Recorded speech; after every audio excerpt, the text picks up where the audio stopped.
കോട്ടായിൽ കോൺഗ്രസ് മണ്ഡലം കമ്മിറ്റി ഓഫീസിൽ സംഘർഷം. CPM-ൽ ചേർന്ന കോൺഗ്രസ് മുൻ മണ്ഡലം പ്രസിഡന്റിന്റെ നേതൃത്വത്തിൽ ഓഫീസിൽ ചുവപ്പ് പെയിന്റ് അടിക്കാൻ ശ്രമിച്ചതാണ് സംഘർഷത്തിനിടയാക്കിയത്. പെയിന്റ് അടിക്കാനുള്ള ശ്രമം പോലീസ് തടഞ്ഞു.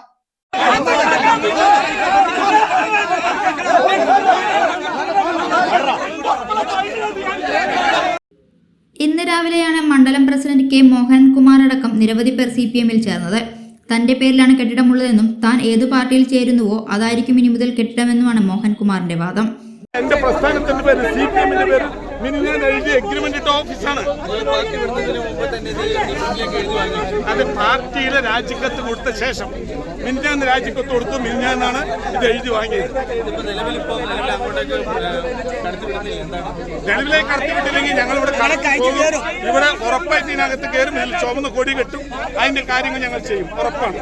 ചുവന്ന പെയിന്റ് അടിക്കാനായി പോലീസ് താഴിട്ടുപൂട്ടിയ ഓഫീസിന്റെ പൂട്ടുപൊളിക്കാൻ ഇവർ ശ്രമിച്ചതിന് പിന്നാലെ കോൺഗ്രസ് പ്രവർത്തകരും സ്ഥലത്തേക്ക് എത്തുകയായിരുന്നു. മോഹൻകുമാറിനെയും CPM പ്രവർത്തകരെയും കോൺഗ്രസ് പ്രവർത്തകർ തടഞ്ഞതോടെയാണ് സ്ഥലത്തെ ഉന്തും തള്ളുമുണ്ടായത്. ആലത്തൂർ DYSPയുടെ നേതൃത്വത്തിൽ പോലീസ് സ്ഥലത്തെത്തിയാണ് പ്രവർത്തകരെ സംഭവസ്ഥലത്തു നിന്നും മാറ്റിയത്. ശക്തമായ പോലീസ് നിരീക്ഷണവും പ്രദേശത്ത് ഏർപ്പെടുത്തിയിട്ടുണ്ട്.